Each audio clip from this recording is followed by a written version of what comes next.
Thanks for joining me. We're on session 21 of How to Mix Live Music, and we're going to add some reverb into the mix.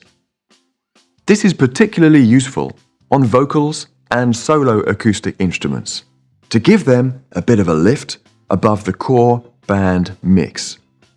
But its use depends a lot on the acoustics of the performance venue itself. If the room is already quite echoic or reverberant, adding more reverb to the mix will sound mushy.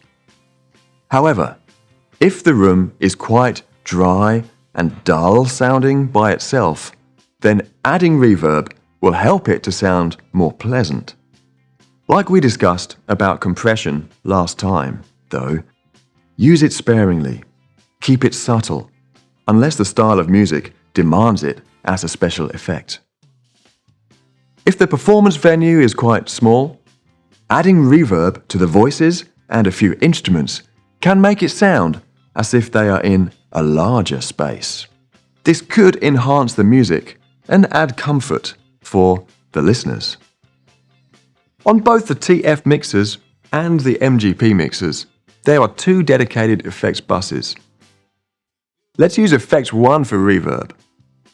Now, just send the lead vocal to the effects by turning up the aux send. Note this is always post-fader.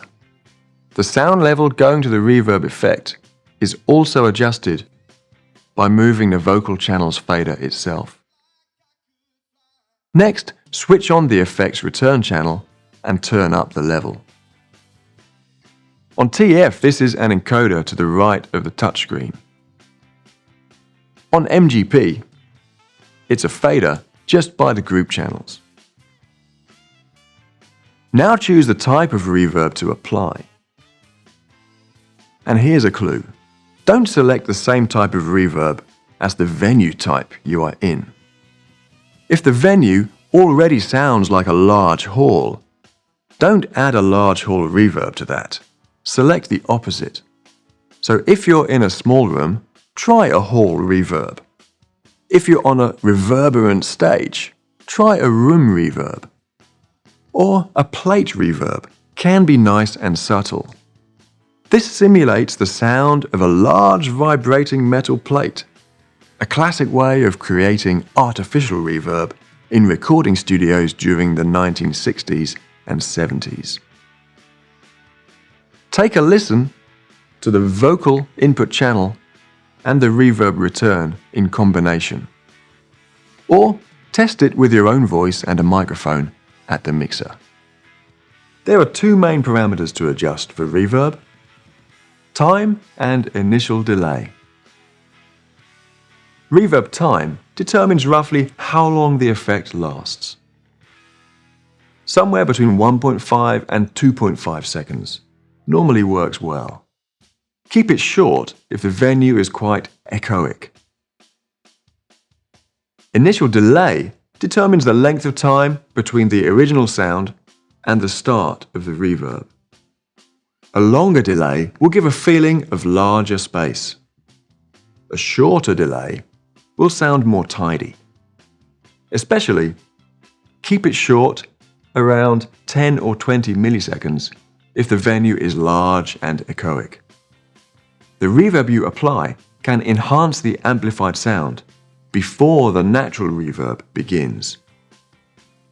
Take a listen to these two examples of reverb, but first the dry sound. Note it's a live recording of the vocals with drums and so on in the background. I'm gonna love you, baby, and you're gonna love me too.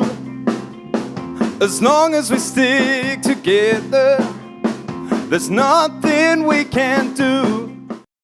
Next, here's a clip using a hall reverb with a time of 2.5 seconds and an initial delay of around 110 milliseconds. This gives a feeling of quite large space, but might not suit fast and energetic music so much. I'm gonna love you, baby, and you're gonna love me too. As long as we stick together, there's nothing we can't do. The final clip is a reverb plate with a 1.5 second time and a 10 millisecond initial delay. This will lift the vocal, giving it extra character without clouding the rest of the band's mix. I'm gonna love you, baby, and you're gonna love me too. As long as we stick together, there's nothing we can't do. You can also try adding reverb to backing vocals and acoustic solo instruments such as brass and violins. Also toms and snare drum if they're closely mic'd. Be subtle rather than obvious to keep the performance sounding natural and believable.